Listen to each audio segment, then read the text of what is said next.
Yo, what's up, Slayers? Hey, just got off the ice about an hour ago, and I tell you what, my medicine right there.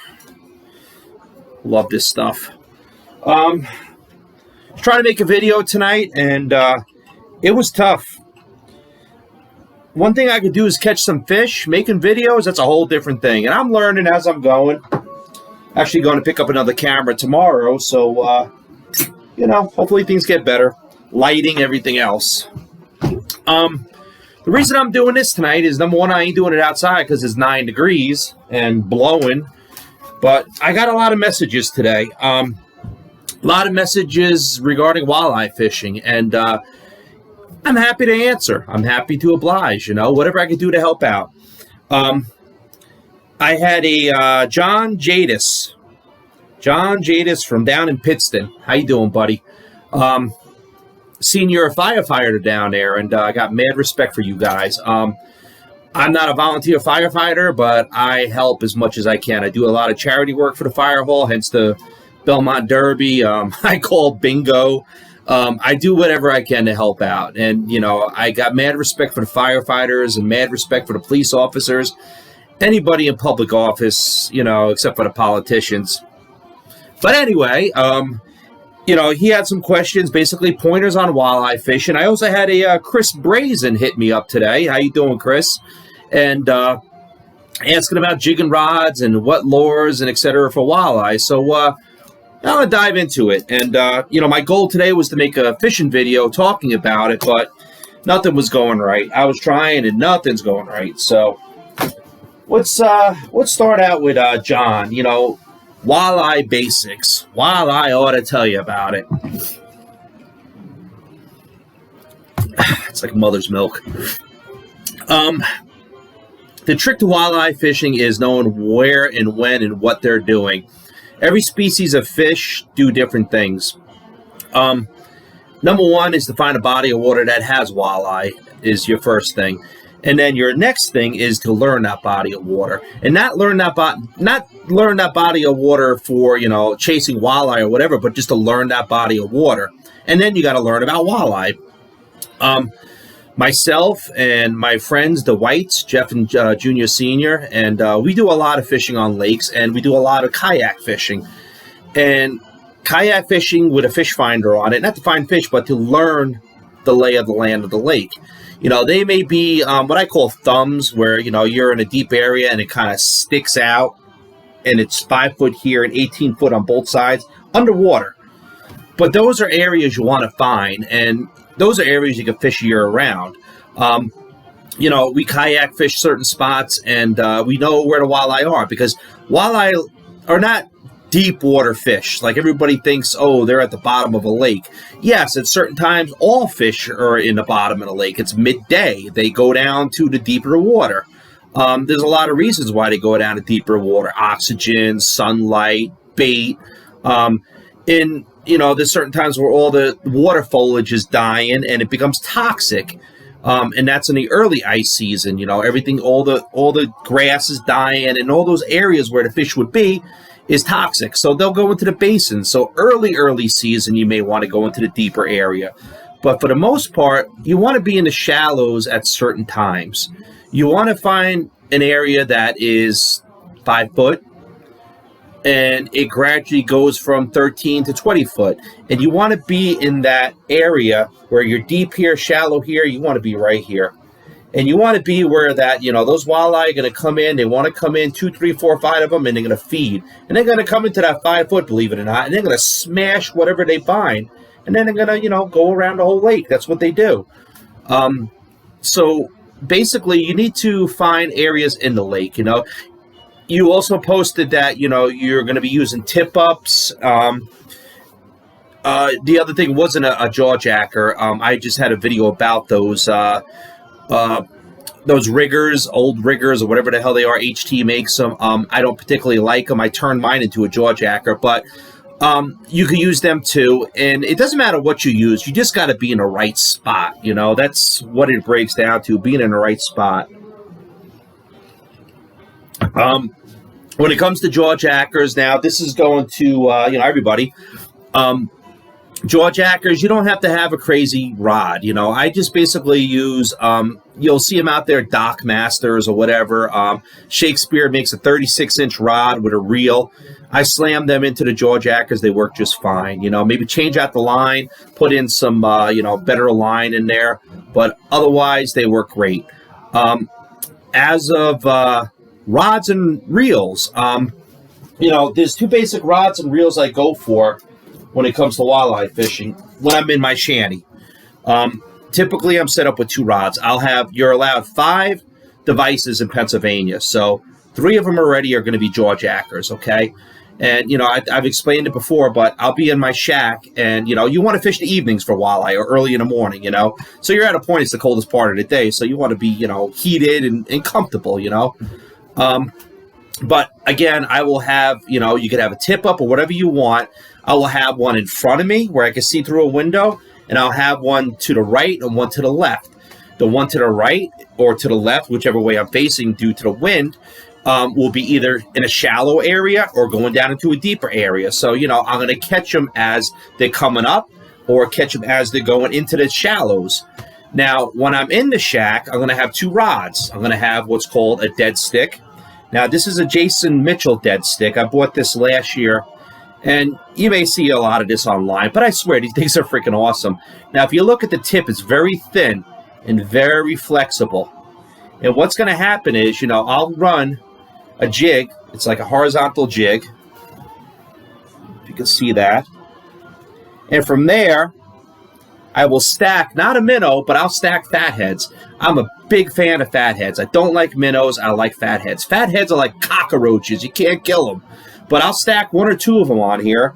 And my trick is that when you put 2 of them on there, it's my own philosophy, is that when a fish comes in to feed, they're just gouging on everything.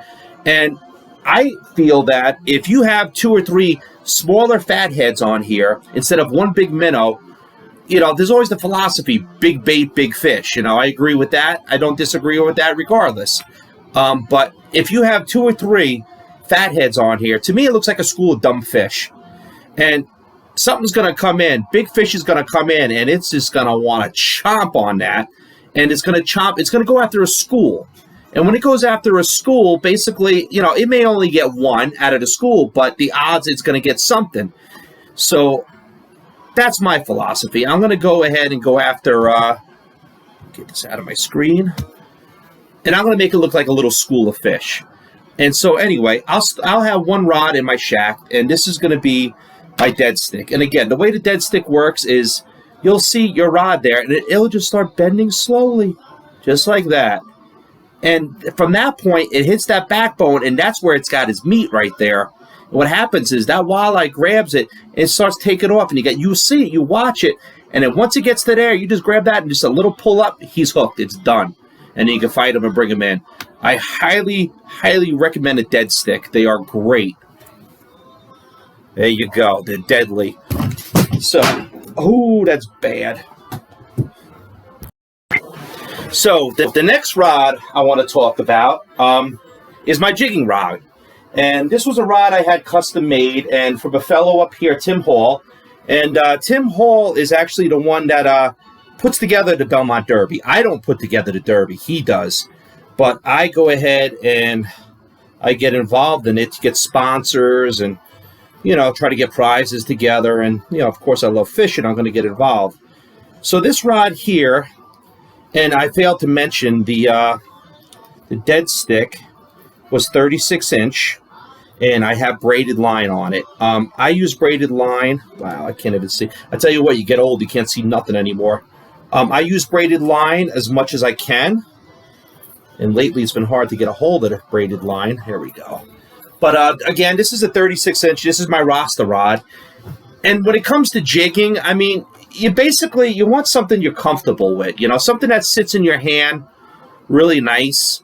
I love the 2-part because it just sits in there, and you're just able to pound and pound and pound, And the goal of the jigging rod is, to me, is if I catch a walleye on a jigging rod, that's great, but I use it as a doorbell. That's basically what I use it for. I'm sitting there, and I am basically taking this buckshot, and this is a lure that I believe John Jadis was asking about lures. A buckshot is a lure that has BBs in it, and it makes noise. And I will also put it on a swivel. See if you can see it better now. Okay. Now, the swivel is going to also make a bunch of clanking noise. And on here, I will go ahead and put 1 or 2 fat heads, you know. And basically, I'm going to take it down, and I'm just going to jig, jig, jig, jig, jig, jig, jig, and just jig like crazy. Just pound, pound, pound, pound, pound, pound, pound. And just make as much noise as possible. Now, what I'm doing is basically, again, it's a doorbell. Ding, dong, ding, dong. And I'm basically calling them all to come in. And, you know, so they may come in from the shallows, from the deeps, or from front of me, where I already have jaw jackers all already around me, you know. So, or they're going to come in and they're going to hit that dead stick. Last weekend, I had one slam the dead stick. This guy was like this, and he got off right under the hole. I wanted to cry. But, you know, basically get something you're comfortable with. And the other thing is, you know, I fight with the 36-inch in my clam shanty because it's long and I'm almost to the front, you know, but I like 36-inch because I just like it to bend some. This rod here, I'm going to say, is medium to medium light. I did break the tip off, so I did lose a little bit, but I had Tim repair it for me. But it's a great rod. I mean, this is my go-to jigging rod. You don't have to spend a ton of money, but it's nice to have a nice rod for jigging, you know. I have jigging rods for all different fish. One of my first jigging rods, well, not one of my first, but I bought this a couple of years back, was a 13. It was just a cheap one at Field and Stream. And I cannot tell you how many fish I've caught with this. And again, it's comfortable. You know, it's small, it's comfortable. I think this is 28-inch. And I use this for trout, pretty much. I have mono on this. And when it comes to trout fishing with ice, you want mono. You don't want braided because you want the stretch. If you ever caught a freaking rainbow on the ice, they're nuts. If you got braided, they're going to snap off so easily. And not snap this, but they'll snap their jaw. But with this, it gives the stretch so that you could fight them better. So, you know, that's pretty much my walleye rods. You know, it's my Rasta rod. And, you know, if you're interested in getting a custom rod, you know, message me. I can hook you up with Tim. Or you can get, you know, custom rods made anywhere. I'm very happy with the rod he made. He made it the way I wanted it. So, pretty sweet. So, those are, you know, John Jada, not John, but Chris Brazen. I mean, hopefully that answered your questions about jigging. Another thing, you know what? No. We're going to talk about lures, too. Basically, what I love and what I use and what my go-to are basically Swedish Pimples. And this is funny because there's been a post, I've been meaning to post this about, you know, what do I do with my spoons? Well, if you have a plano box and if you take your spoons and put the hooks up on the sides, they just sit up like that. I don't know if you can see that. And when you close the box, they're not going nowhere. So they're not all tangled with each other. This is how I do it, you know, so simple. But basically, I like Forage Spoons, Northland's Forage Spoons. This is good for perch, not so much for walleye, but walleye will go after anything. But the Swedish Pimple, Gold Swedish Pimple, great freaking lure. I've been pounding them for years, if I could get it out, on a Gold Swedish Pimple. Great little lure. The buckshots, like I showed you before, I believe this is a buckshot. Here's another one with some bubblegum color. Buckshots are great. Just all sorts of spoons. And, you know, the heavy spoons are great because they get down there quick and you just pound, pound, pound, pound, pound, hit the bottom, bring it up, brrr, and it brings them in. Johnson makes some great little spoons. He has some nice Johnson spoons, and these are great for trout too. But, you know, any kind of spoon works great. And then today, the walleye I caught today, this evening, didn't even go for a minnow. Went for the spikes on a tungsten, you know. And, you know, basically I got a whole thing of tungstens here, you know. I mean, a lot of these, believe it or not, are Eagle Claw from Walmart. You know, they're 2 for $2. I mean, $5 each? Come on, I'm not going to spend that because you're going to lose them. But for $2 Eagle Claw, Walmart, buy them. They're great, you know. They're tungsten, they glow, they're UV. I've been using them for years. And see, what else we got for walleye? I get into these, like this is an Acme. I guess you want to call this, that's an Acme that flips over and it'll kind of fly around as it's going around. I don't use them a lot. I don't know. I guess I use them when I use them. I guess they'll be good for deeper water. Again, with walleye, I don't fish deeper water. In the early ice season, yes, but late ice season, no. So yeah, that's pretty much it. You know, anybody else ever has questions, you know, reach out. I'd be more than happy to have a scotch with you and talk fishing. I guess for now, have a good night. Be careful this weekend. I don't know if I'm going to go out tomorrow or not. It was pretty nasty up here tonight. I had you see my video with the D-ring. And I tell you what, I used it tonight because if I didn't have that anchor set up, I would have flipped it over and broke and lost everything tonight. It worked good. It worked so damn good. So I was really happy with that, you know. Modified stuff. Make it for yourself. Make it, you know, make yourself comfortable. Share your ideas. I love it, you know. This is what we're here for. And when this season's over, we're all going to be trout fishing. And when that's over, it's kayak time. And I tell you what, Feel Free kayaks. Y'all need to look at that. Feel Free Lure 11.5. That's a beautiful kayak. Great investment. I love mine. Anyway, peace, respect. Have a great night. Thank you very much. See ya. All right, here we are. First Waldo of the night. It actually didn't. There goes the Waldo. Get over here.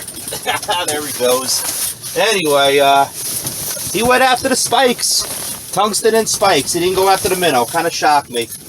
Nice mark came in and boom. There he is. So that just shows you want to mix it up a little. Sometimes if they don't want one thing, they're going to want another thing. And he wanted minnow. He didn't want the minnows. He wanted spikes. So we're going to get him back down there again. Because if there's one, there's another. And that just goes to show it's 5:30 and the fight's on. That's what happens. That was a good little fight. 2-pound test. Put this back down again. See if we get another one.